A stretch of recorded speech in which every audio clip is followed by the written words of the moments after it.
How does a historian uncover the paper trail left behind by a British Army regiment during the Napoleonic Wars? Well, today we're learning all about the devil in the details as I take you through regimental paylists to uncover some interesting details about a certain lieutenant who was court-martialed in 1808. If you watched my breakdown of Lieutenant Franklin's court-martial, I mentioned which company he belonged to, route marches to deliver detachments, and how the 2nd Battalion of the 8th Foot was actively recruiting from the militia in 1805 to come up to strength. If you haven't already seen it, I'll put a link to that video somewhere around here, but if you have, I thought it would be interesting to show you the actual documents and walk you through what they mean.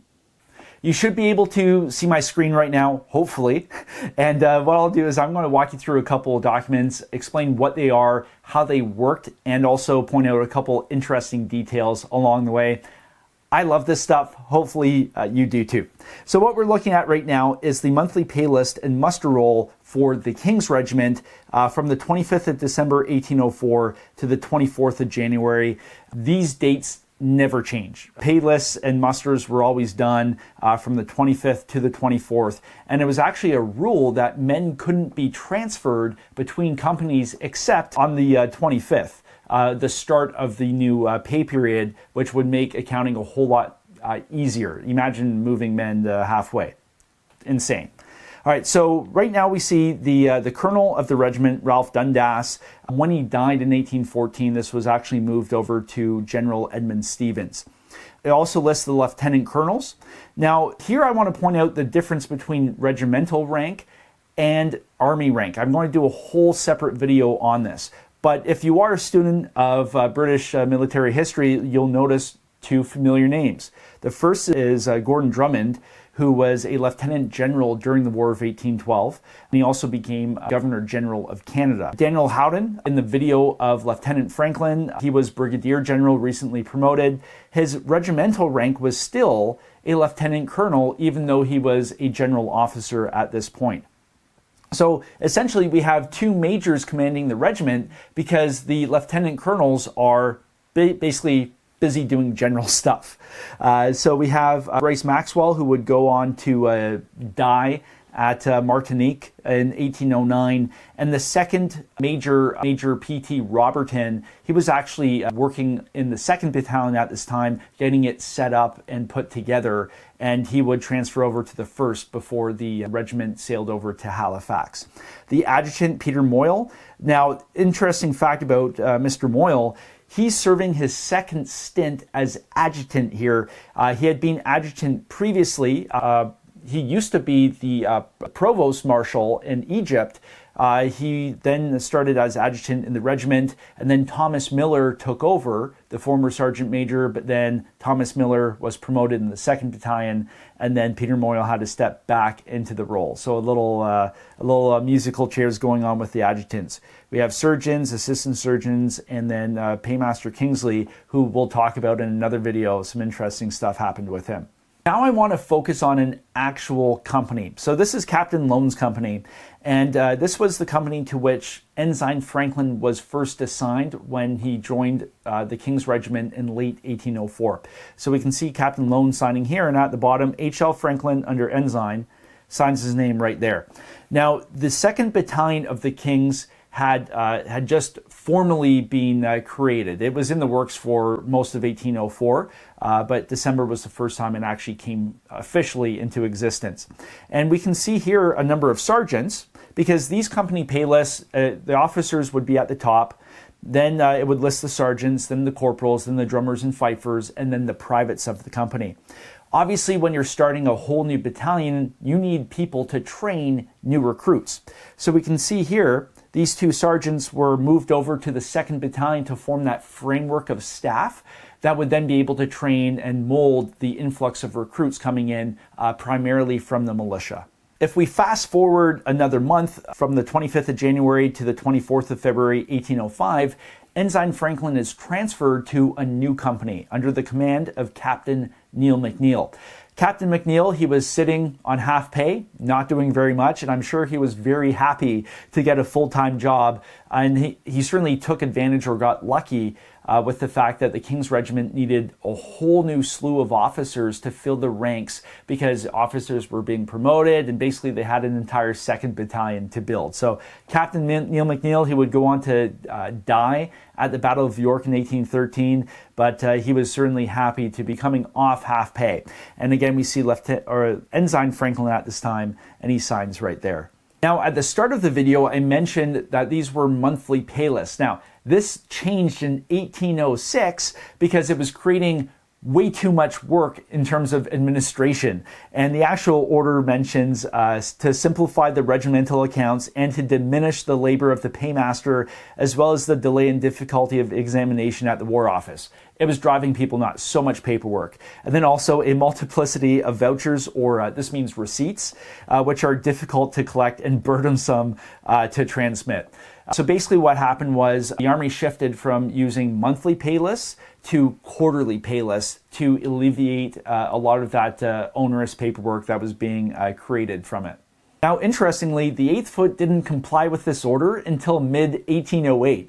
So for about a year and a half after the order came out, switching to quarterly pay lists, the 8th was still submitting monthly pay lists until mid-1808. Let's move to 1807. The 1st Battalion has just returned home from participating in the bombardment of Copenhagen, and Lieutenant Franklin, he didn't go with them. I'll do a whole different video on the reason why. But the regiments returned home, and they need an influx of bodies. They need more men to be added because they took some casualties, and they had some sickness. So Lieutenant Franklin, we can see here, Lieutenant Franklin was ordered to take a detachment from the 2nd Battalion to augment the 1st. And what we're looking at is a statement of marches. So these are basically marching routes that were given to the regiment, and these are great for figuring out where people were, where they were moving, and basically what was going on. So this one here, number 1, was issued by the inspecting field officer of the Marlborough district, and it moved Lieutenant Franklin from Marlborough to Portsmouth. And there were 41 men that he moved from Marlborough to Portsmouth, but Lieutenant Franklin was not in Marlborough at the time. He was all the way in Chester. So basically what he did was he undertook a journey of 213 miles. So he moved from Chester, and on the way he stopped at Marlborough, picked up the detachment, and continued on to Portsmouth. And just to give you an idea of what that looked like is all the way up here in Chester, the 8th Foot was doing a lot of recruiting in Ireland at the time. So this was very convenient with Liverpool. And he picked up the detachment in Marlborough and then continued on to meet up with the 1st Battalion in Portsmouth. But where is the 1st Battalion going to stay? They need a barracks, they need beds. And so we're going to go back to the statement of marches. So we see here an order issued by the War Office on December 23rd, 1807, and it's ordering the King's Regiment to go from Portsmouth to Steyning Barracks. This was a major military center at the time. There was a brand new barracks that had just been built a couple of years before. So again, this is number 1. So we go back to voucher number 1. This is Major Maxwell. And he's moving 864 men. Well, one deserted on the road. But 864 men moved from Portsmouth to Steyning on the 23rd of December. But then we fast forward, it's after New Year's. The boys spent a good New Year's in Steyning. On January the 16th, the War Office says, hey, we need to get you ready for going over to Halifax now. We're sending Sir George Prevost over with you. Now you have to move from Steyning back to Portsmouth. And again, 864 men go back from Steyning to Portsmouth. I do want to point out a familiar name that now appears on the Statement of Marches. We see Sir George Prevost. And he orders the King's Regiment, and they were quartered in 2 different areas of Portsmouth. We see Hilsea right here, which had a barracks, and then Fort Cumberland, which is on the east side of Portsmouth. And again, we can go back over here looking for number 3. And in number 3, we have Captain Buck, who's going to become infamous in the War of 1812 and 1814. Captain Buck moves a detachment from Hilsea, and then Major Maxwell is going to move the detachment from Fort Cumberland. And 1 officer accompanied Captain Buck, and then 2 officers accompanied Major Maxwell. And where are they going? To the Portsmouth Pond, probably to have a dip. So Sir George likely didn't want to spend a month on the boat with a bunch of stinky men. That journey took them from Portsmouth to Steyning Barracks, and then the government decides, well, guess what? You're going to Nova Scotia. So they march all the way back and start getting on board the ships. Right before the 1st Battalion sailed for Halifax, there was a shifting around of officers in the 1st Battalion moving companies, as well as there was a detachment from the 2nd Battalion into the 1st to bring you up to strength for active service. And when Lieutenant Franklin made that journey from Chester all the way to Portsmouth, he was actually assigned to Captain Evans' company. Captain Evans, of course, would go on to have an illustrious career, and he's quite well known in the history of the War of 1812. So the 1st Battalion embarks on the transports. They're just waiting for a fair wind to sail to Halifax. And we can see here Captain Goldicutt commanding the light company and the commanding officer of Lieutenant Franklin. He's on the Button transport along with Franklin right here on the Button. And when we look at the company level, we see all of the officers as they were posted in August and September 1808. Captain Goldicutt commanding, Hugh Franklin, we see Charles Barstow, and then Ensign Kenny, who was fortunately on duty when the incident occurred. And if we look in terms of the sergeants, we see Sergeant John Webb. He was the man who found Lieutenant Franklin and told him he was about to be arrested for being absent from parade.